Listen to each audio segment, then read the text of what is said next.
உங்களை எல்லாரையும் கர்த்தருடைய நாமத்தினாலே சந்திப்பதிலே மிக்க மகிழ்ச்சி உள்ளவனாக இருக்கிறேன். அருமையான நார்கோவில் சபை விசுவாசிகள், ஊழியர் சகோதரன் ரவிக்குமார் அவருடைய அன்பின் வாழ்த்துக்களை உங்கள் அனைவரோடும் நான் பகிர்ந்து கொள்கிறேன். சகோதரன் ஸ்ரீலங்காவில் ஊழியத்தில் இருக்கிறாங்க. காலையில் ஃபோன் பண்ணி அன்பான ஊழியக்காரங்களுக்கும் சபையினுடைய எல்லா மூப்பர்களுக்கும் விசுவாசிகளுக்கும் நான் அன்பாக விசாரிச்சதா சொல்லிடுங்க அப்படின்னு சொன்னார். எனக்கு நீங்கள் எல்லாருமே புதுசு. ஆல்மோஸ்ட் 1-2 சகோதரர்களை தான் நான் பார்த்துருக்குறேன். நானும் உங்களுக்கு புதுசாக தான் இருப்பேன்னு நினைக்கிறேன். நம்முடைய ஒவ்வொருடைய இருதயமும் தேவனுக்கு நேராக கவனமாக நம்ம திருப்பணும். பரிசுத்த வேதாகம் சொல்கிறது, வேதத்தை கேளாதபடி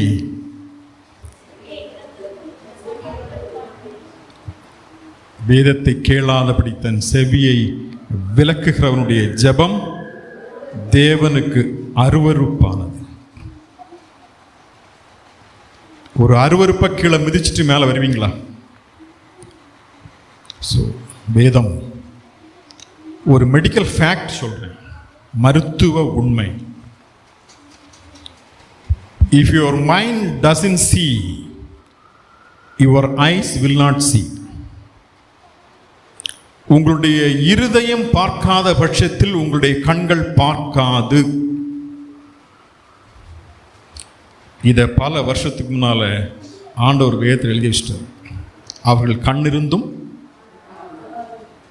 அவருடைய இருதயமோ ரொம்ப தூரத்தில் இருக்கு. If your mind doesn't here, your ears will not here. உங்களுடைய இருதயம் கேட்காத பட்சத்தில் உங்களுடைய காதுகள் இன்னைக்கு கண்டிப்பாக கேட்காது. அதனால தான் சங்கீதம் சொல்றது, என்னுடைய இருதயத்தின் தியானம் உங்களுடைய சமூகத்தில் பிரீதியாக இருப்பதாக. நான் ஒரு பாரம்பரிய கிறிஸ்தவ குடும்பத்தில் பிறந்தவன்.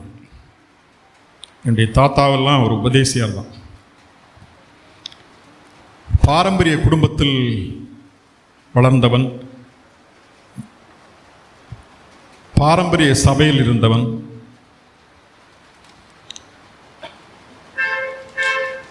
அலங்கோலமும் மதபக்தியும் இணைந்த ஊழியத்தை பார்த்தவன். என்னுடைய வார்த்தைகளை தேவனுடைய வார்த்தையாக சற்று கவனியுங்கள். அலங்கோலத்தையும் பக்தியையும் பார்த்து வளர்ந்தவன் நான். யாருடைய அலங்கோலத்தையும் யாருடைய பக்தியையும் கேட்டீங்கன்னா, ஊழியக்காரங்களுடைய. இதே மாதிரி சின்ன பிள்ளையாக இருக்கும்போது அந்த மாதிரி தம்பியாக இருந்த வேலை இல்லை. அதனால் என்னுடைய வாழ்க்கையும் அலங்கோலமும் மத பக்தியும் இணைந்து பயணித்தது. ரெண்டுமே இணைஞ்சு தான் போயிட்டு. கிறிஸ்தவ உலகத்தில் 2 விதமான மக்கள் இருக்காங்க. மதத்தை பின்பற்றுகிற ஒரு கூட்டம், மார்க்கத்தை பின்பற்றுகிற ஒரு சின்ன கூட்டம். மத பக்தியை உடையவனாக இருந்தேன். பிபிஎஸ்லன்னா எனக்கு தான் ஃபர்ஸ்ட் ப்ரைஸ் கிடைக்கும். அந்த காலத்தில் ஒரு பக்கெட் தருவாங்க, பிளாஸ்டிக் பக்கெட் தான் ஃபர்ஸ்ட் ப்ரைஸ். சண்டே கிளாஸ்லன்னா ஃபர்ஸ்ட் ப்ரைஸ். சர்ச் ஸ்கொயர்லன்னா ஃப்ரண்ட் சீட், எண்டவர்லன்னா செக்ரட்டரி, யூத் மீட்டிங்லன்னா லீடர். பக்தி சபையில் இருந்துச்சு, வெளியே அலங்கோலம் இருந்துச்சு. கர்த்தர் ஒரு நாள் என்னுடைய காலை ஒடித்து என்னுடைய அக்கா வீட்டில் கொண்டு படுக்க வச்சிருந்தார். என்னுடைய சாட்சியை ஷார்ட்டாக சொல்கிறேன், இதில் உங்களுக்கு செய்தி உண்டு. அப்போ நான் ஒரு ரூமில் படுத்திருப்பேன், எனக்கு நடக்க முடியாதுல்ல, அங்கே படுத்திருந்தேன். இந்த பக்கம் பைபிள் ஸ்டடி நடக்கும். யார் வாரா யார் போகிறான்னு எனக்கு தெரியாது. பைபிள் ஸ்டடி அங்கே நடக்கும். அங்கே ஒரு பிரதர் ஒரு தம்பிகிட்ட ஏதோ கேட்டார். என்ன கேட்டாருன்னா, தம்பி உனக்கு சுவிசேஷம் தெரியும், இயேசு கிறிஸ்துவினுடைய பாவத்திற்காக மரித்தார், அடக்கம் பண்ணப்பட்டார், உயிர்த்தெழுந்தார், இதை நீ விசுவாசிக்கிறேன்னு சொல்லிட்டு நீ ஏன் ஞானஸ்தானம் எடுத்து சபையில் சேரக்கூடாதுன்னு கேட்டார். அப்போ அந்த தம்பி சொன்னா, நான் இன்னும் மாற வேண்டியது இருக்கு, இன்னும் நான் என்னை சரிப்படுத்த வேண்டியது இருக்கு, நான் சரிப்படுத்தின பின்பாடு ஞானஸ்தானம் எடுத்து சபைக்கு வரேன். நான் என் காது ரொம்ப அலர்ட் ஆயிடுச்சு, என்ன மாதிரியே ஒருத்தாங்க இருக்கிறோம். அப்போ அந்த சகோதரன் சொன்னார், தம்பி நீ நடந்து போய்கிட்டு இருக்கிற, தெரியாதனமாக சாக்கடைக்குள்ளால விழுந்துட்ட, நீ கழுவி சுத்தமாகணும்னு நினைக்கிற, அப்படிதானே? சாக்கடைக்குள்ள அப்படியே விழுந்தா இருப்போம் இல்லை. என்ன செய்யணும்னு கேட்டார். என்ன செய்யணும்? கழுவணுமா? என்ன செய்யணும்? அதுல இருந்து வெளியே வரணும். வெளியே வந்த பிறகுதான் என்ன செய்ய முடியும்? உள்ள இருந்தே கழுவி கழுவி இருக்க முடியுமா? சொல்லிக்கிட்டு ஒரு வசனம் சொன்னார் பாருங்க, மரித்தவர்கள் தேவனுடைய சத்தத்தை கேட்கும் காலம் வரும்னு பைபிள் இருக்குல்ல. பாவத்திலும் மக்களும் மரித்து கிடந்த என்னுடைய காதுகள், அந்த வசனம் என்கிட்ட வந்துச்சு. என்ன வசனம்னா, நீதிமான்களை அல்ல பாவிகளை மனம் திரும்புவதற்கு,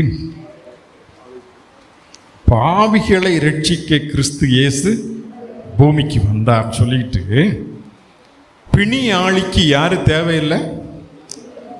பிணியாளிக்கு தான் யார் வேணும்? மருத்துவர் வேணும். நோய் இல்லாதவனுக்கு மருத்துவர் வேணுமா? இந்த ரெண்டு வசனத்தையும் சொன்னோம். எனக்கு இந்த ரெண்டாவது இது நான் டாக்டராக இருந்ததுனால எனக்கு ரொம்ப அது உள்ள வந்துச்சு. இப்போ நான் உட்காந்து யோசித்தேன், ஒரு நோயாளி தன்னிடத்தில் உள்ள பலகீனத்தை பார்த்த உடனே, அது காய்ச்சலோ தலைவலியோ கொரோனாவோ ஏதோ ஒரு டிஸ்கம்ஃபர்ட்டை நீங்கள் பார்க்குறீங்க, நீங்கள் நேராக யார்கிட்ட போவீங்க? டாக்டர்கிட்ட போவீங்க. டாக்டர்கிட்ட போய் என்ன சொல்லுவீங்க?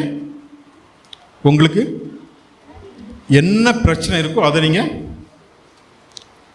குணப்படுத்த வேண்டியது யாருக்கு வேலை? நான் சின்ன வயசில் பிரசங்கம் கேட்டிருக்கேன் இந்த மாதிரி ஸ்டேஜில். என்ன பிரசங்கம்னா, குடிகாரனே உன் குடியை நிறுத்தி விட்டு வா, இயேசு உன்னை அழைக்கிறார். சிகரெட் பிடிக்கிறவனே உன் சிகரெட் பிடிக்கிறதை கீழே போட்டு விட்டு வா, இயேசு உன்னை.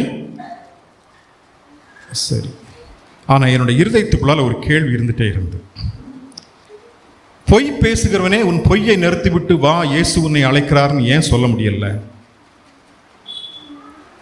இச்சை நிறைந்தவனே உன்னுடைய இச்சையை நிறுத்தி விட்டு வா, இயேசு கிறிஸ்து உன்னை அழைக்கிறார் என்று ஏன் சொல்ல முடியல? பெருமை பிடித்தவனே உன்னுடைய பெருமையை விட்டு விட்டு வா, இயேசு கிறிஸ்து உன்னை அழைக்கிறார் என்று ஏன் சொல்ல முடியல? இது என்னுடைய இருதயத்துக்குள்ளால இருந்த கேள்வி. அன்னைக்கு எனக்கு பதில் கிடைச்சு. நீ எப்படி நீங்க இருக்கிறீங்களோ அப்படியே ஆண்டுட்டு வாங்க. சுத்தப்படுத்துறது யாருக்கு வேலை? போய் சொல்ல வேண்டியது மட்டும்தாங்க நம்ம வேலை. பல வருஷத்துக்கு முன்னாடி என்னுடைய நண்பர் ஒரு ஷிஃப்ட் கார் வாங்கினார். அவர் தான் கன்னியாகுமரி மாவட்டத்தில் முதல் ஷிஃப்ட் கார். அந்த கார் வாங்கி ஒரு 1 வீக் கழிஞ்சோன்னா அதில் ஒரு கருப்பு புகை வந்துட்டே இருந்துச்சு. இந்த எக்ஸாம்பிள் நான் சில இடங்களில் சொல்லியிருப்பேன். வெரி ஆப்ட் எக்ஸாம்பிள் எனக்கு. அதை கொண்டு கருப்பு புகை வந்தோன்னா அதை கொண்டு எங்கே கொண்டு போகணும்? யார் தந்தாங்களோ அவங்கள்ட்ட தானே கொண்டு போகணும். இந்தப்பா நீ தந்த காரில் கருப்பு புகை இருக்குது, சரி பண்ணி கொடுத்தாங்க. ஒரு வாரம் கழிச்சு திரும்பவும் கருப்பு புகை. வண்டி ஸ்டார்ட் பண்ணாலே பயங்கர கருப்பு புகை. திரும்பவும் கொண்டு கொடுத்தாங்க, சரி பண்ணி கொடுத்தாங்க. திரும்ப வீட்டுக்கு வந்தால் திரும்ப கருப்பு புகை. அப்புறம் அவன் சொன்னான், டாக்டர் இது வந்து மேனுஃபேக்சரிங் டிஃபெக்ட். அப்படின்னா தயாரிப்பில் உள்ள குற்றம், அதனால இங்கே சரி பண்ண முடியாது, இதை நாங்கள் குர்கான் அனுப்ப போகிறோம். அங்கே தான் மாருதி காரை தயாரிக்கிற தொழிற்சாலை இருக்குது. இன்ஜினை வந்து நாங்கள் எங்கே அனுப்பணும்? அங்கே அனுப்பணும். அது வரைக்கும் நீங்கள் ஒரு டெம்பரரியாக ஒரு காரை வச்சுக்கோங்க சொல்லிட்டு அந்த காரை கொடுத்துட்டு இந்த காரை எடுத்துக்கிட்டாங்க. எரேமியா தீர்க்கதரிசியின் புஸ்தகம் 17வது அதிகாரம் 9வது வசனத்தை வாசிங்க. எரேமியா தீர்க்கதரிசியின் புஸ்தகம். எல்லாவற்றை பார்க்கிலும் இருதயமே திருக்குள்ளதும் மகா கேடுள்ளதுமாய் இருக்கிறது, அதை அறியத்தக்கவன் யார்? எல்லாவற்றை பார்க்கிலும் இருதயமே மகா கேடுள்ளதும் திருக்குள்ளதும் இருக்கிறது, அதை அறியத்தக்கவன் யார்? ஒரு அழகான இன்னொரு டிரான்ஸ்லேஷன்ல இருதயமே அனைத்திலும் வஞ்சனை மிக்கது, அதை நலமாக்க முடியாது, அதை யார்தான் புரிந்து கொள்வார்கள்? அது ஒரு துல்லியமான டிரான்ஸ்லேஷன். இதயமே, மனிதனுடைய இருதயம்தான் உலகத்தில் எல்லாவற்றை பார்க்கலும் வஞ்சகம் உள்ளதாம். வஞ்சனைன்னா என்னங்க? வஞ்சகம்னா ஏமாத்துறது, சூழ்ச்சி. வஞ்சனைன்னு ஒரு அர்த்தம் இருக்கு, நன்மை செய்வது போல தான் உள்ள வரும். நான் ஒன்று உங்களை ஏமாத்தினா நீங்கள் ஈஸியாக கண்டுபிடிச்சிருவீங்க. நான் உங்களை ஏமாத்துறது ரொம்ப ஈஸிங்க. நான் உங்களை வஞ்சிச்சேன்னா நீங்கள் கண்டுபிடிக்கிறது கஷ்டம். நான் உங்களுக்கு நன்மை செய்வதற்கு மாதிரி தான் உள்ள வருவேன். நீங்கள் ஏமாந்து போயிடுவீங்க. ஏமாத்துறது வந்து மோஸ்ட்லி கண்டுபிடிச்சிருவாங்க. நன்மை செய்வது போல உள்ள வருவாங்க. கடைசி தான் தெரியும் இந்த வஞ்சிக்கிறது யாருன்னா சாத்தானுடைய பிரைம் மோஸ்ட் பெக்யூலியர் கேரக்டர். நன்மை செய்வது போல வந்து ஏவாள்கிட்ட பேசினாங்க. இருதயமானது மகா வஞ்சனை உள்ளது, அதை நலமாக்க முடியாது, இதை யார்தான் புரிந்து கொள்வார்? என் இருதயத்தை சரி பண்ண முடியாதுங்க.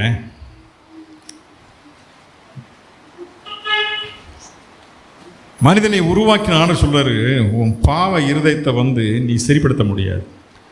ஆனால் இந்த மதங்கள் சரிப்படுத்த முடியாதுன்னு ஆண்டவர் எதை சொன்னாரோ அதை சரிப்படுத்த மதம் முயற்சி பண்ணிட்டு இருக்கு. நீங்கள் சபைக்கு வாங்க, ஆற்றுல போய் மூங்குங்க, எருசலேமுக்கு போயிட்டு வாங்க, வேளாங்கண்ணிக்கு போயிட்டு வாங்க.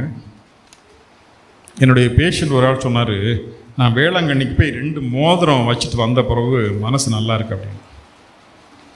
அவர் என்ன தொழில் செய்கிறாருன்னு எனக்கு தெரியும். நான் கேட்டேன், நீங்கள் கொடுத்த மோதிரத்தை அந்த தெய்வம் ஏற்றுக்கொள்வான்னு கேட்டேன். மதம் மனுஷனை வஞ்சிக்கிறதுங்க. தேவன் சொல்றாரு, உன்னுடைய இருதயம் தான் பிரச்சனை, அதை சரிப்படுத்த உன்னால முடியாது. மதம் சொல்லுது, நாங்கள் சரி பண்ணி தரோம். மதத்தை பின்பற்றுகிற ஒரு கூட்டம், மார்க்கத்தை பின்பற்றுகிற ஒரு சின்ன கூட்டம். மார்க்கம்னா வழி, நானே வழியும் சத்தியமும் ஜீவனமாக. மனம் திரும்புதல் அப்படிங்கிறது என்னன்னா, மாற்ற முடியாத என்னுடைய இருதயத்தை நான் வந்து கண்டுபிடிச்சிட்டேன். பிரதர், உங்க சஃபாரி ரொம்ப அழகா இருக்கு பிரதர். மனசுக்குள்ளால சிஸ்டர், உங்களுடைய செயின் ரொம்ப அழகா இருக்கு, உங்க சாரி ரொம்ப அழகா இருக்கு. இருதயம் மாற்ற முடியாதுங்க. மாய்மாலம் காட்டலாம். நம்ம மனம் திரும்புதல் என்பது என்னை மாற்றும்படி என்னை உருவாக்கின தேவனிடத்தில் போய் நிற்கிறது. அவர் கேட்பாரு, உனக்கு என்ன பிரச்சனை? டாக்டர்கிட்ட போனால் சொல்ல தெரியுதுல்ல? டாக்டர்கிட்ட போயிட்டு வாயை மூடிக்கிட்டு சும்மா இருக்கிறீங்களா? உச்சம் தலையிலேருந்து உள்ளங்கால் வர பேசிடுறீங்கல்ல? இங்கே வலிக்குது, இங்கே வலிக்குது, இங்கே வலிக்குது, அங்கே வலிக்குது. பாவிகளை ரட்சிப்பதற்கு இயேசு கிறிஸ்து பூமிக்கு வந்தார் என்கிற வார்த்தை எல்லா அங்கீகரிப்புக்கும் பாத்திரமானது. அதில் பிரதான பாவி நான். போனேன், சொன்னேன். சுத்தப்படுத்துறது யாருக்கு வேலை? அவருக்கு வேலை.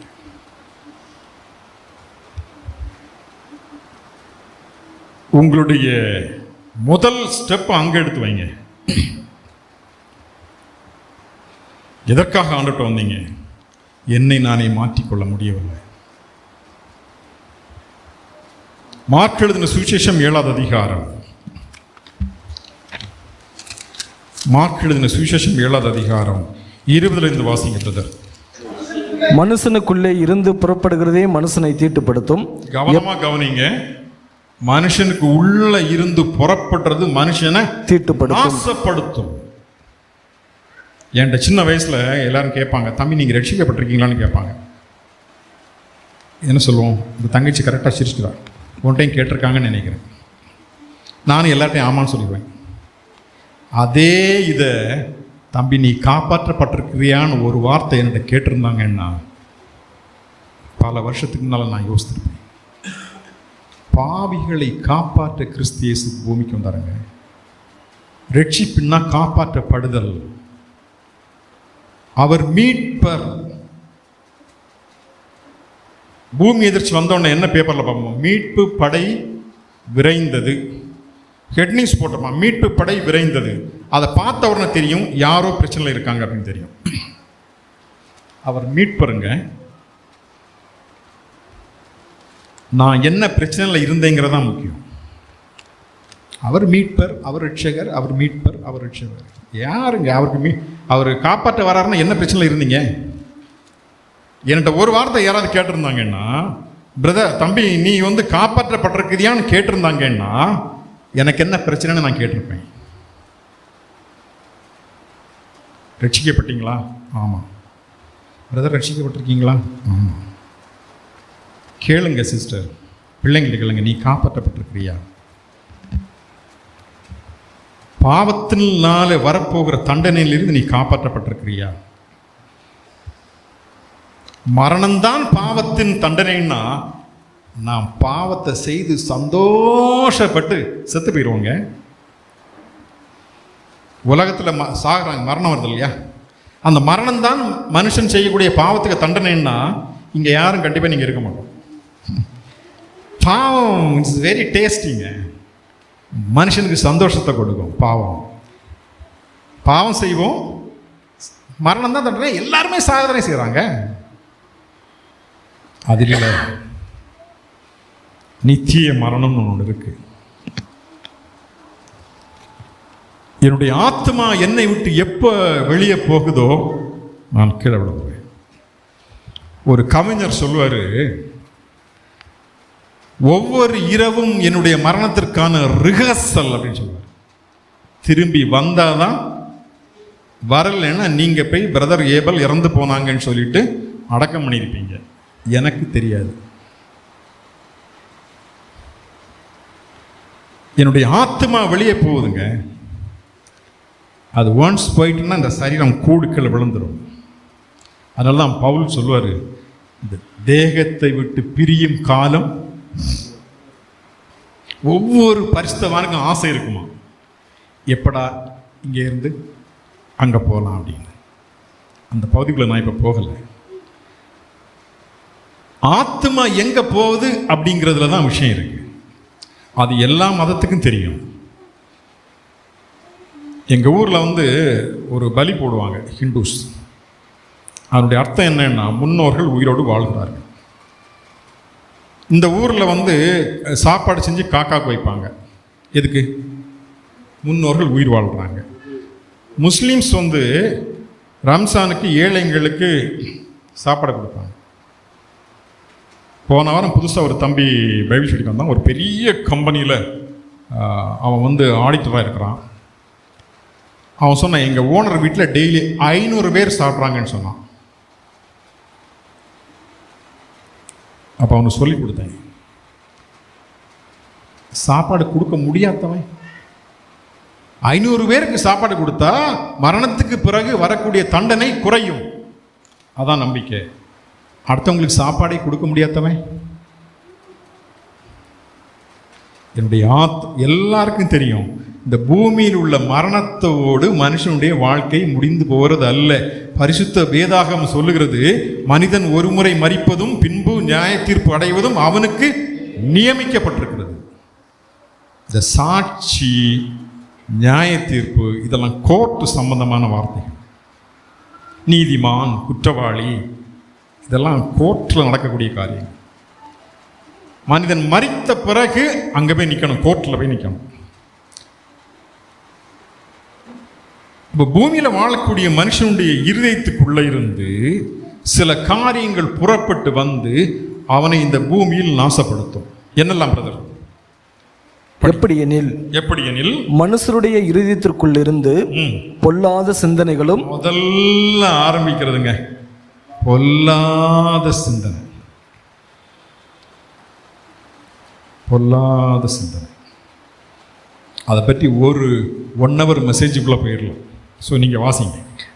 விபச்சாரங்களும் வேசித்தனங்களும் கொலைபாதங்களும் களவுகளும் பொருளாசைகளும் துஷ்டத்தனங்களும் கபடும் காம விகாரமும் வன்கண்ணும் தூசணமும் பெருமையும் மதிகேடும் புறப்பட்டு வரும். பொல்லாங்கனவைகளாகிய இவைகளெல்லாம் உள்ளத்திலிருந்து புறப்பட்டு மனுஷனை தீட்டுப்படுத்தும் என்றார். என்னங்க செய்ய போறீங்க? இங்க இருந்து புறப்பட்டு வந்து நம்மளை நாசம் பண்ணுவோம். என்ன செய்யறது? என்ன செய்யலாம்? நான் சின்ன வயசில் இருக்கும்போது எனக்கு ஒரு ஹிஸ்ட்ரி ஜியாகிரஃபிக்கு ஒரு கொஸ்டின் கேட்பாங்க, காவிரியின் புறப்பாடு எழுது அப்படின்னு. என் வயசில் இருக்கவங்களுக்குலாம் அந்த கேள்வியை கண்டிப்பாக நீங்கள் பரீட்சைக்கு நீங்கள் அட்டன் பண்ணியிருப்பீங்க. காவிரியின் புறப்பாடு பற்றி எழுது. காவிரி எங்கே புறப்படுது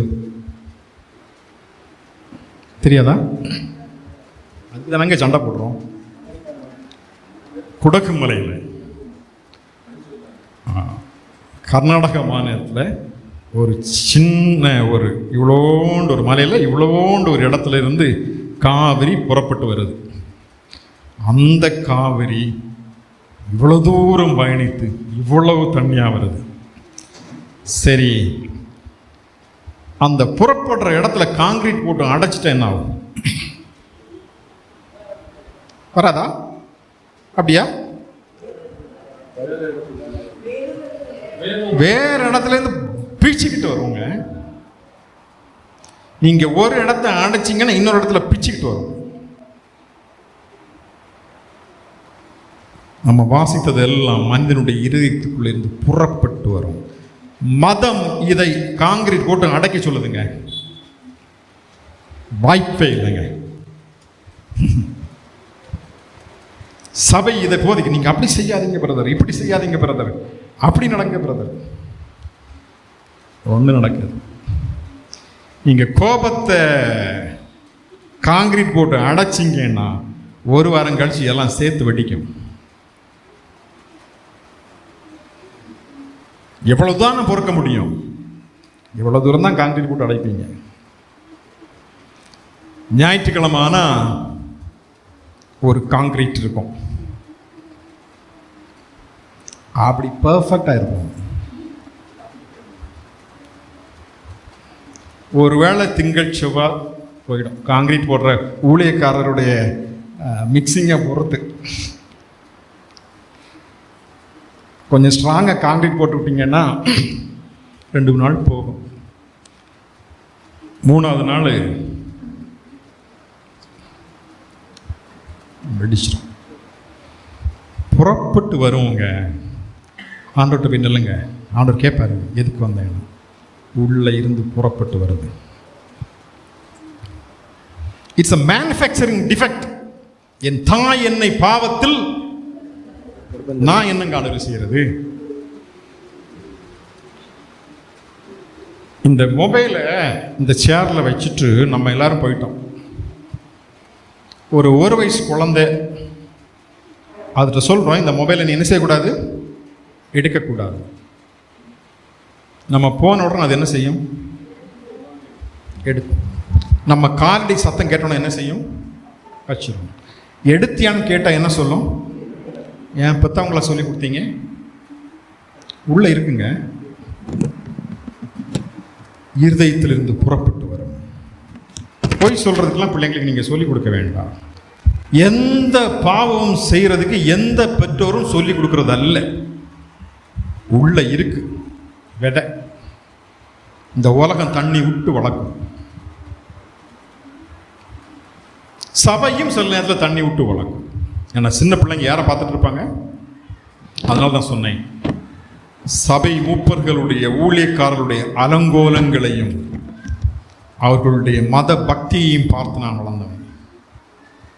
என்னுடைய வாழ்க்கையும் அலங்கோலமும் மத பக்தியும் இணைந்தே இருந்தது.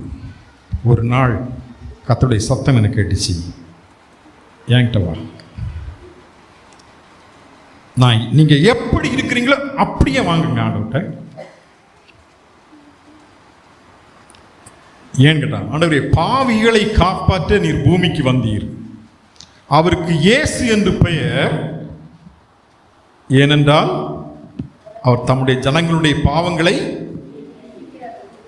நீக்கி ரட்சிப்பாரா, மன்னித்து ரட்சிப்பாரா? அப்படிதான் வேதம் சொல்லுது. என்னுடைய பாவங்களை நீக்கி அவர் என்னை காப்பாற்ற போகிறார் பூமியில வாழும் போது. உங்களுடைய பாவங்கள் நீக்கப்பட வேண்டுமா, ஆண்டட்ட வாங்க. அதனால தான் பரிசுத்த வேதாகமம் சொல்லுகிறது, மிக கவனமாக கவனியுங்கள். எபிரேயருக்கு எழுதின நிருபம் 11வது அதிகாரம் 6வது வசனம் படிங்க.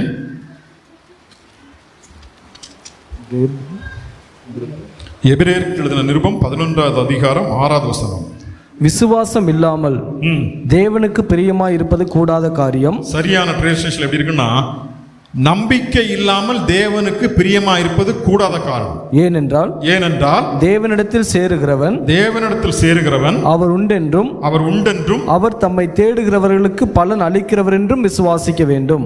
இதுதாங்க முதல் கால எடுத்து இங்க வைங்க. சரியா? நம்பிக்கை இல்லாமல் தேவனுக்கு பிரியமா இருப்பது கூடாத காரியம். இந்த வசனத்தை இன்னைக்கு உங்களுடைய சப்கான்ஷியஸ் மைண்டில் உள்ள காங்கிரீட் போடும்போது முதல்ல ஒரு சட்டி தட்டுவாங்கல்ல, இதை அதை போட்டுக்கோங்க. என்னுடைய பிரச்சனை என்னன்னு நான் பார்த்துட்டேன். என்னை நானே சீர்படுத்திக் கொள்ள முடியாது. என்னை நான் எவ்வளவு தூரம் சீர்படுத்திக் கொள்ள முயலுகிறவனோ அப்போதெல்லாம் நான் தோல்வியை சந்திக்கிறேன். எனக்கு முன்பாக இருக்கக்கூடியது ஒரே ஒரு வாய்ப்பு தான். நான் நம்பி தேவன் உண்டு நான் நம்புறேன். மற்றதெல்லாம் நான் செய்திருவேன். என்னால் செய்ய முடியும், மனிதனால் செய்யக்கூடிய காரியங்கள் நிறைய இருக்கு, எல்லாம் அவன் செய்திருவான். ஒன்று மட்டும்தான் மனுஷனால செய்ய முடியாது, அவனுடைய இருதயத்தை மாற்ற முடியாது.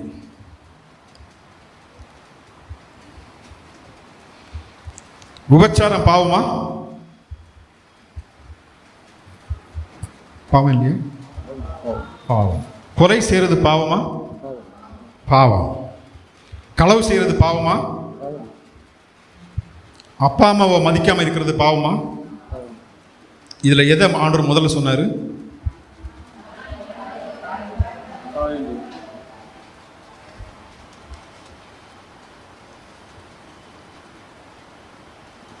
முதியோர் இல்லங்களில் இருக்கக்கூடியவங்க நிறைய பேர் கிறிஸ்தவ பிள்ளைங்களுடைய அப்பா அம்மா.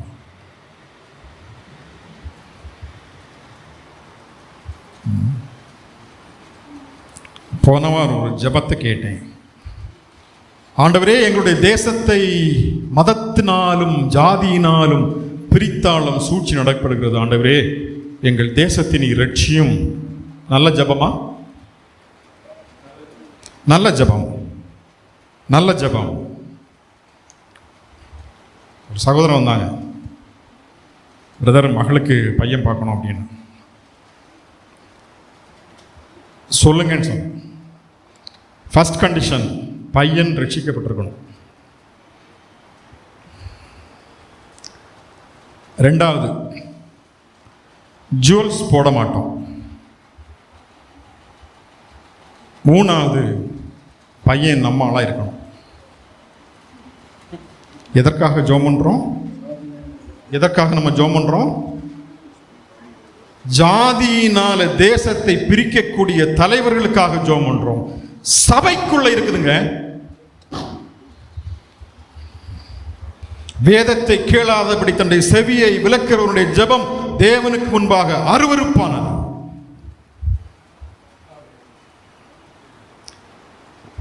உன் கண்ணில் உள்ள உத்திரத்தை பார்க்காமல் உன் சகோதரனுடைய கண்ணில் உள்ள துரும்பை பார்க்கிறது என்ன?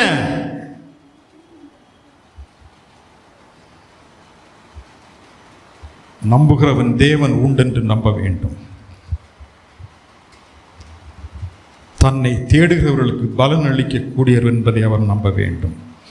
ஆண்டவரே, உம்மை தேடினால் எனக்கு பலன் உண்டு, நான் உம்மை நம்புகிறேன். ஏங்க எதுக்குங்க என்கிட்ட வந்தீங்க?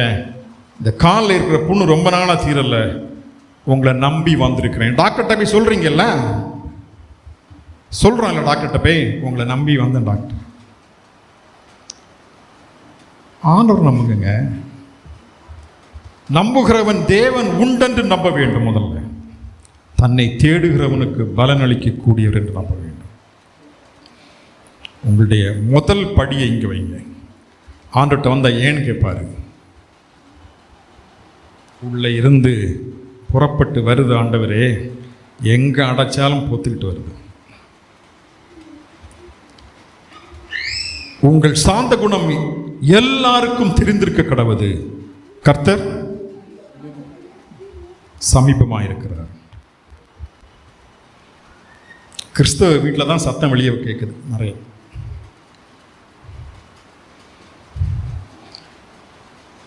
எத்தனையோ வருஷக்கணக்காக ரூத்தை படிச்சிட்டோம், ரூத் சாப்டரை படித்து முடிச்சிட்டோம். மோபாபிய பெண்ணுடைய சந்ததியில் கிறிஸ்து பிறந்ததுக்கு ஒரே ஒரு காரணம் தாங்க, எனக்கு தெரிஞ்சது காரணம் ஒன்று தான். இந்த வயதான அம்மாவுக்கு என்னை விட்டா வேற யாரும். ரூத் புஸ்தகத்தை படிக்கிற மருமகள்கள் எல்லாம் இதை நீங்கள் ஞாபகம் வச்சுக்கோங்க. ரூத் ஆசீர்வதிக்கப்பட்டதுக்கு ஒரே ஒரு காரணம் தான், இந்த வயதான அம்மாவுக்கு என்னை விட்டால்.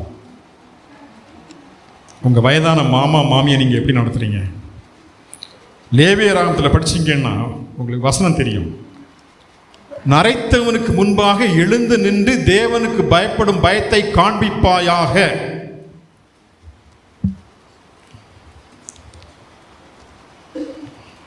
வயசானவங்களை எப்படிங்க மதிக்கிறோம் வீட்டில்? எனக்கு ரொம்ப தேவ பயம் பிரதர். தேவ பயம் எங்கன்னா வசனத்தில் படிச்சு பாருங்க. Test your. நீங்கள் விசுவாசம் உள்ளவர்களோ என்று சோதித்து பாருங்கள். வசனத்தில் பாருங்க. வீட்டில் இருக்க வயசான அம்மா, வீட்டில் இருக்க வயசான அப்பா, வீட்டில் இருக்க வயசான மாமி. நான் என் ஸ்டேஜில் இந்த அங்கிள்மாருக்கெல்லாம் தெரியும். அப்பா வந்தால் எழுப்பி நிற்பாங்கங்க, அம்மா வந்தால் எழுப்பி நிற்பாங்க, தாத்தா வந்தால் எழுப்பி நிற்பாங்க. உண்மைதானே பிரதர்? வயசானவங்க வீட்டில் வந்தால் நம்ம இன்னைக்கு பரிசுத்த வேதாகம் சொல்லுகிறது, நரைத்தவனுக்கு முன்பாக எழும்பி நின்று தேவனுக்கு பயப்படும் பயத்தை காண்பிப்பாங்க. ஆண்டவரே என்னால் முடியலை, என்னுடைய மாமா மாமி வயசானவங்க என்னால் மதிக்க முடியலைங்க, உள்ள பிரச்சனை இருக்கு. எதுக்கு வந்த? இதான் ஆண்டவரே எனக்கு பிரச்சனை. நீர் சொல்லி இருக்கிறீர் நரைத்தனுக்கு முன்பாக எழும்பி நில்லுன்னா, என்னால் அவங்கள என்னன்னு விசாரிக்க கூட முடியலையே. அதுக்காக உங்கள்கிட்ட வந்தேன். நீர் பாவிகளை ரட்சிக்க பூமிக்கு வந்தீர்கள் ஆண்டவரே. பாவியாக நம்புகிறவன் தேவன் உண்டென்று நம்ப வேண்டும். நான் இதை திரும்ப திரும்ப சொல்றது, இந்த வசனத்தை மறக்காதீங்க. இதான் உங்களுடைய முதல் இது. எதற்காக ஆண்டவரத்தில் வந்தோம்? ஆண்டவரே, நான் உண்மை நம்புகிறேன். இந்த விசுவாசின்னா யாருங்க? நம்ம சபைக்கு பேர், எங்கள் சபையோட பேர் விசுவாசிகள் ஐக்கிய சபை. விசுவாசின்னா யாரு? எந்த பதில் வேணாலும் சொல்லுங்க, எனக்கு பிரச்சனை இல்லை. எல்லாமே சரியான பதிலும், எல்லாம் எதுனாலும் பிரச்சனை கிடையாது. சில காரியங்களை தெளிவாக கற்றுவிட்டீங்கன்னு போங்க. நீங்க விசுவாசியான்னு கேட்பாங்க. விசுவாசின்னா கர்த்தரை விசுவாசிக்கிறது. அப்படின்னா யாக்கோபுல நீங்க ஒரு வசனம் சொல்லணும். யாக்கோபுல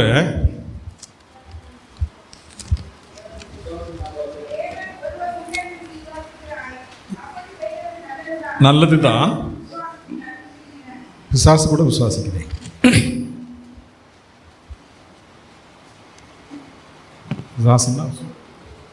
இன்னொரு டிரான்ஸ்லேஷனில் பிசாசும் தேவனை நம்புகிறது. தேவன் உண்டு நம்புவது நல்லது தான். நீ நல்லது ரொம்ப நல்லது தம்பி.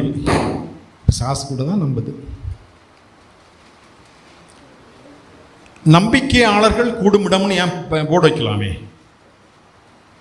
எங்க நார்கோல் வந்து கிறிஸ்தவ விசுவாசிகள் சபை, கிறிஸ்தவ நம்பிக்கையாளர்கள் சபைன்னு வச்சிருக்கலாமே. ஏன்னா அவன் கேட்பான், பிசாசுகளும் நம்புதே.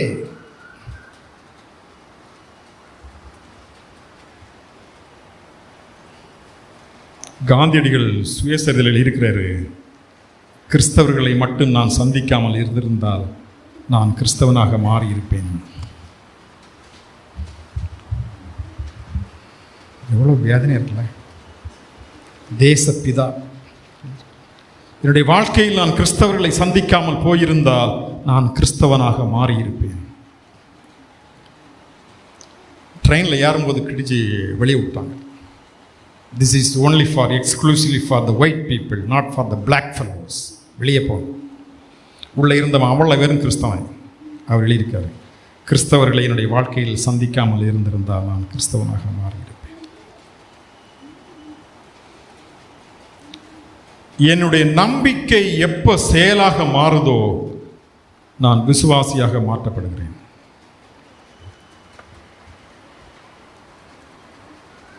என்னுடைய நம்பிக்கை செயலாக மாறாத பட்சத்தில்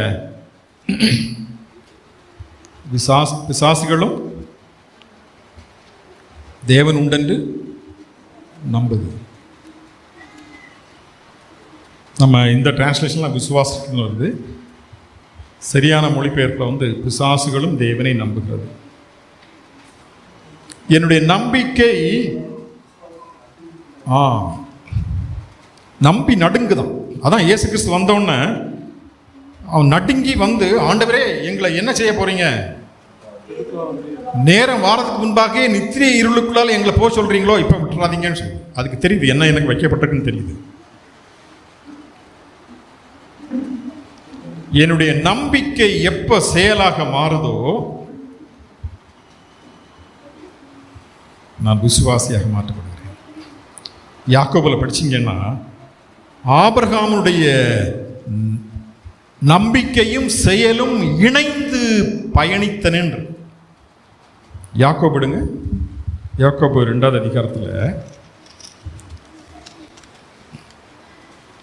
22வது வசனம். விசுவாசம் அவனுடைய கிரியைகளோட கூட முயற்சி செய்து கிரியைகளினாலே விசுவாசம் பூரணப்பட்டது என்று காண்கிறாயே. நான் தேவனை நம்புறேன், என்னுடைய நம்பிக்கை செயலாக மாறாத பட்சத்தில்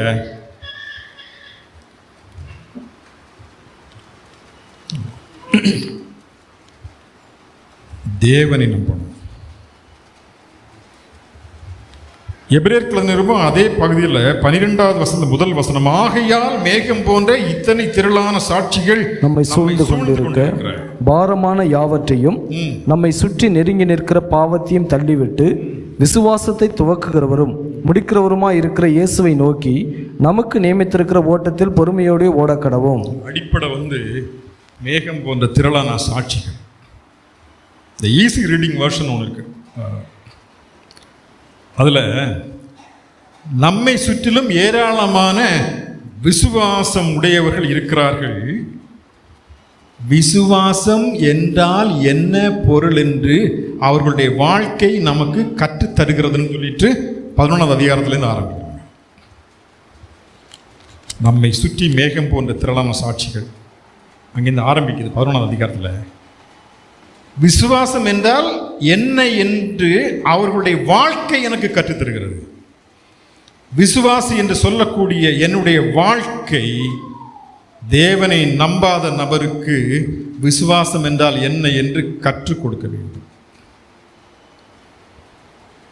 இல்லாமல் இருந்தால் எல்லாம் தியரிங்க, எல்லாம் அறிவில் இருக்கும். யூத் மீட்டிங்கில் சொல்லுவேன், நீ பூமியில் நன்றாயிருப்பதற்கு உன் வாழ்நாள் நீடித்திருப்பதற்கும் உன் தகப்பனையும் தாயையும் கனம் பண்ணுவாயா, இதுவே இதெல்லாம் வாக்கு தத்தமுள்ள அவ்வளவு ஆசீர்வாதம் இருக்குங்க. வாலிப தம்பி தங்கச்சிங்களை சொல்கிறேன், உங்கள் அப்பா அம்மாவை மதிங்க, படிக்கிறதெல்லாம் ரெண்டாது, நீங்கள் நல்லா இருப்பீங்க. சமீபத்தில் ஒரு ஊழியக்காரர் பேசிட்டு இருந்தார், நாங்கள் 1ஆம் தேதி வாக்கு தத்தத்துக்காக 100 நாள் ஜெபம் பண்ணிட்டு இருக்கிறோம். அப்போ நான் அவர்கிட்ட சொன்னேன், ஒரு மனுஷன் பூமியில் நல்லா இருக்கணும்னா இதுதான் வாக்கு தத்தம் உள்ள. நீங்கள் முதலாவது வாக்கு தத்தத்தை கொடுக்க போறீங்களா? ஆண்டவரே இந்த வாக்கு தத்தம் எனக்கு வேண்டாங்க, வேற தாங்கன்னு கேட்டா, பூமியில் மனுஷனுக்கு கர்த்தர் கொடுத்த முதல், நீங்கள் யாத்ராகம் 20வது அதிகாரம் படிச்சு பாருங்க, மனுஷனோடு இடைப்பட்ட வேளையில் முதல்ல பூமிக்குரிய ஆசீர்வாதத்துக்கு கர்த்தர் கொடுத்த முதல் நம்பிக்கையான வாக்கு தத்துவம் என்னன்னா, நீ உன் அப்பா அம்மாவை மதிக்க வேண்டும். இது இல்லாமல் நீங்கள் அடுத்த லெவலுக்கு போக முடியாது. அப்பா அம்மாவை மட்டும் மதிச்சா போதுங்க. பொய் உரையாத தேவன் நம்முடைய வாழ்க்கையில் வருவார். வயசானவங்க வீட்டில் இருக்காங்களா? கொஞ்ச நேரம் பேசுங்க. முதியோர் இல்லத்தில் ஒரு அம்மாவை விட்டுட்டு பிள்ளைங்க போயிட்டாங்க. பிள்ளைங்க போகிறாங்க, அம்மா அப்படி பார்த்துக்கிட்டே இருக்கிறாங்க. அப்போ ஏற்கனவே முதியோர் இல்லத்தில் இருந்தவங்க வந்து, வாங்கம்மா நம்ம உள்ளே போகலாம் அப்படின்னு. இல்லை, இந்த பிள்ளைங்க கண் மறைகிற இடம் வரை போட்டோம். கண் மறைஞ்ச பிறகு சொன்னாங்களா, எல்கேஜியில் இந்த குழந்தைய நான் விட்டுக்கிட்டு கிளாஸ் ரூமுக்கு வெளியே நின்று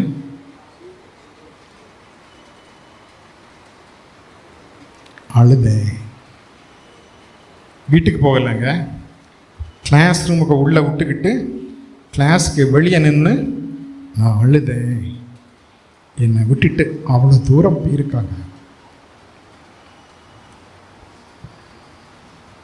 திரும்பி கூட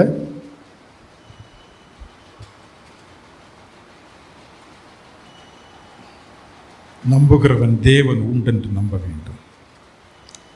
தம்மை தேடுபவர்களுக்கு பலன் அளிக்கக்கூடியவர் என்று நம்ப வேண்டும்.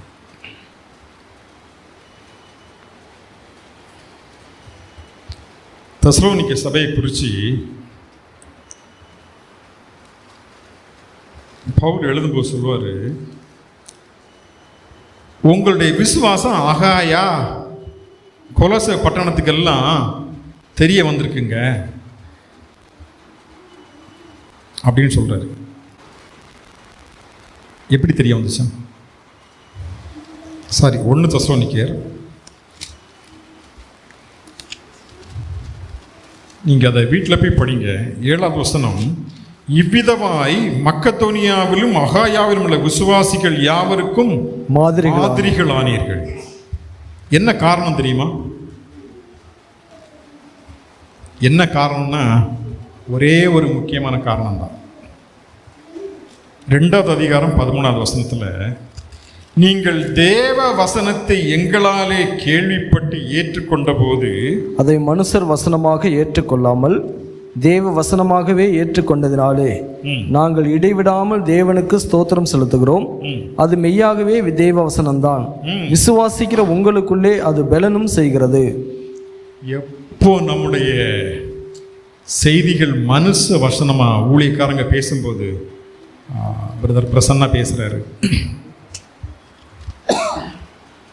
தேவ வசனமா நீங்க கேட்டீங்கன்னா உங்க கீழ்ப்படுதலுடைய தரம் அப்படி. இந்த விசுவாச வீரர்களுடைய பட்டியல் எபிரேயர்ல ஆரம்பிக்குதுல்ல, அவங்க விசுவாசம் எங்கிருந்து ஆரம்பிச்சு தெரியுமா?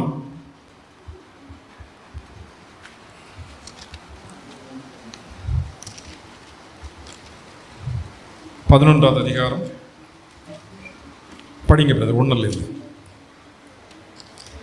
விசுவாசமானது நம்பப்படுகிறவர்களின் உறுதியும் காணப்படாதவைகளின் நிச்சயமாய் இருக்கிறது.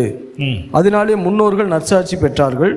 விசுவாசத்தினாலே நாம் உலகங்கள் தேவனுடைய வார்த்தையினால் உண்டாக்கப்பட்டதென்றும் இவ்விதமாய் காணப்படுகிறவைகள் தோன்றப்படுகிறவைகளால் உண்டாகவில்லை என்றும் அறிந்திருக்கிறோம். புரிஞ்சா?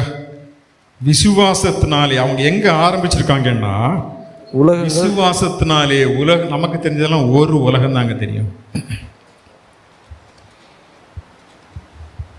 மதுரையை பார்த்து முடிக்கிறதுக்கே வாழ்க்கை முடிஞ்சிடும். யோசித்து பாருங்களா, ஒரு ஸ்டேட், ஒரு நாடு, இவ்வளோ பெரிய ஒரு நாடு, இவ்வளோ பெரிய உலகம், கடலில் போனால் இவ்வளவு தண்ணி. நான் எதை விசுவாசிக்கிறேன்னா, வார்த்தையினால இதை படைச்சிட்டாரா? நம்ம இப்போ எவ்வளோ ஸ்பீடில் போயிட்டு இருக்கோம்? நம்ம பிள்ளைங்க சயின்ஸ், நம்ம இப்போ எவ்வளோ ஸ்பீடில் சூரியனை சுற்றி போயிட்டு இருக்கிறோம்? காலேஜ் ஸ்டூடெண்ட்ஸ் யாரும் இல்லையா? சூரியனை சுற்றி நம்ம இப்போ எவ்வளோ ஸ்பீடில் போயிட்டு இருக்கிறோம்? ஒரு மணி நேரத்துக்கு 1,07,000 கிலோமீட்டர் ஸ்பீடில் போயிட்டு இருக்கிறோம். இப்படி போயிட்டு இருக்கோம். சூரியன் எங்கே இருக்குன்னா நம்ம இப்படி சுற்றிட்டு இருக்கோம். எவ்வளோ ஸ்பீடு? ஒரு மணி நேரத்துக்கு 1,00,000. நான் நார்வேலேருந்து இங்கே வந்து சேர்றதுக்கு 8 மணிக்கு ஆயிடுச்சு. 250 கிலோமீட்டர். இப்படி சுற்றிக்கிட்டு இருக்கோம் இவ்வளோ ஸ்பீடில். இப்படி சுற்றினா மட்டும் போதாது, இப்படியும் சுற்றுறோம். அது எவ்வளோ ஸ்பீடில் சுற்றுறோம்?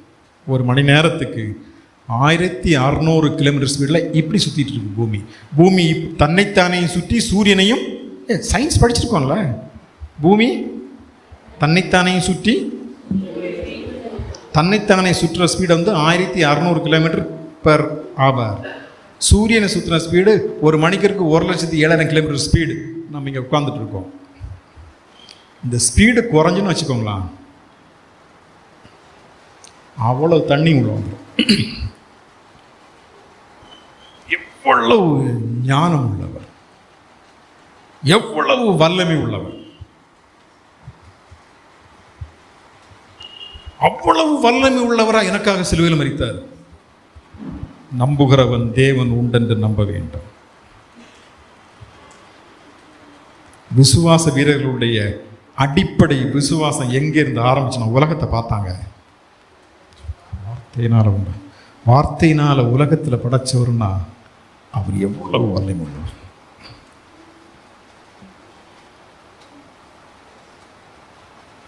அதனால தான் இங்கே எழுதி போட்டிருக்காங்க, நம்முடைய கர்த்தரும் இரட்சகராகிய இயேசு கிறிஸ்துவை அறிகிற அறிவினாலே மட்டும்தான் நீங்கள் தப்ப முடியுங்க.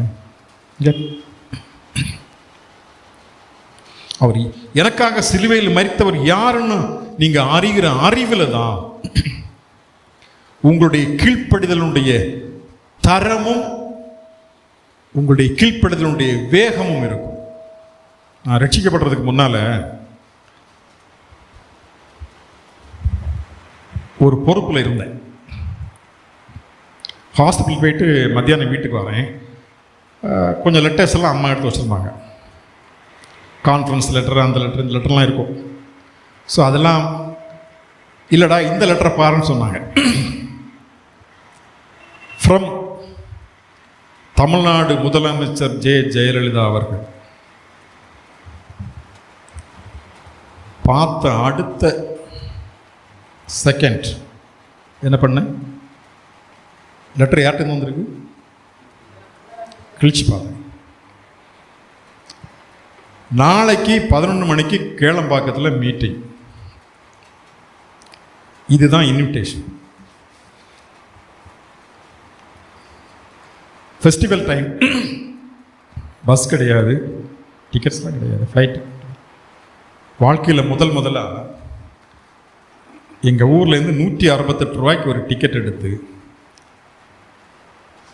அன்ரிசர்வ்டு கோச்சில் ஏறி சென்னைக்கு போனேன்.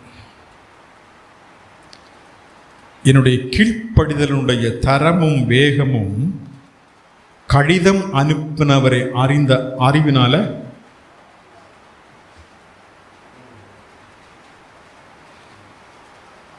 நம்முடைய கீழ்ப்படிதலுடைய தரமும் வேகமும், நீங்கள் உங்களால் கீழ்ப்படிய முடியலன்னு நீங்கள் நினைக்கிறீங்கன்னா அவரை எனக்காக சிலுவையில் மரித்தவர் யார் என்று நீங்கள் என்ன அறியலைன்னு அர்த்தம்.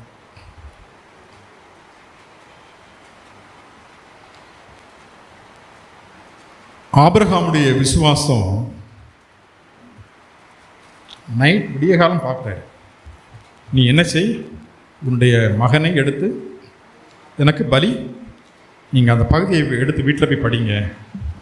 அதிகாலமிலே அவன் எழுந்து, கீழ்ப்படிதலுடைய தரம், இட்ஸ் குவாலிட்டி, வேகம் தேவனை அறிகிற அறிவினால தாங்க வரும்.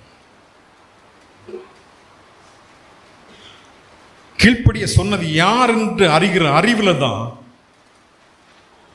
நம்முடைய செயல்பாடு அமையும்.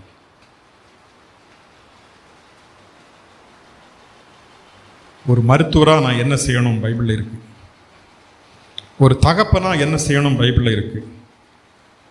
ஒரு மனைவிக்கு புருஷனா நான் எப்படி இருக்கணும்னு பைபிளில் இருக்கு. ஒரு சபையில் ஒரு பொறுப்பில் இருக்கிறேன்னா எப்படி இருக்கணும்னு பைபிளில் இருக்கு. ஒரு மனைவி எப்படி இருக்கணும்னு இருக்கு. ஒரு வாலிப பிள்ளை எப்படி இருக்கணும்னு இருக்கு. சின்ன பிள்ளைங்கள் எப்படி இருக்குன்னு இருக்கு. இதெல்லாம் நமக்கு கீழ்ப்படியாமல் போனதுக்கு காரணம், எனக்காக சிலுவையில் மரித்தது யாருன்னு நான் என்ன அறியல.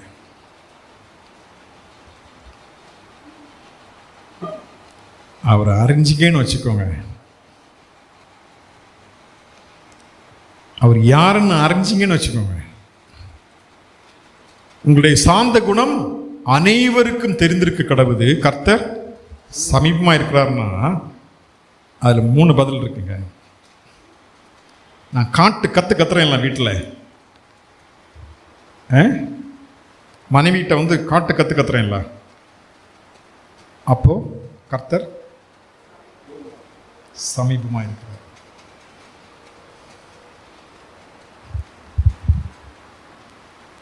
அவரை நான் துச்சமாக மதிச்சிருக்கேன். அவர் என் சமீபத்தில் இருக்கிறார்னா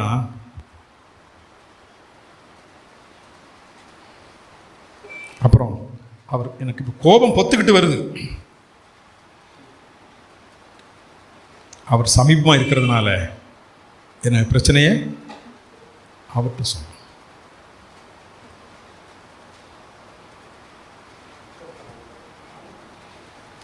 அவர் பக்கத்தில் இருக்கிறதுனால ஒரு எச்சரிப்பின் செய்தி இருக்கு. அவர் சீக்கிரமா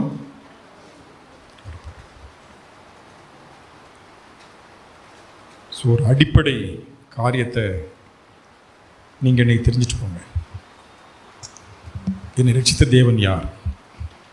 எனக்காக ஜீவனை கொடுத்தவர் யார்? நம்முடைய விசுவாசத்தெல்லாம் பவுல் சொல்வார் கொலோசையருக்கு எழுதும்போது, உங்களுடைய விசுவாசமும் அறிவும் நம்பிக்கை அறிவு எல்லாம் தேவனை அறிகிற அறிவிலிருந்து தொடங்கப்பட வேண்டும். அதிலிருந்து தொடங்கலைன்னா எல்லாம் பூஜ்யத்தில் வந்து நிற்கும் ஒரு நாள். அது நம்முடைய ஊழியமாக இருக்கலாம், கிறிஸ்தவ வாழ்க்கையாக இருக்கலாம், இந்த உலக வாழ்க்கையாக இருக்கலாம்.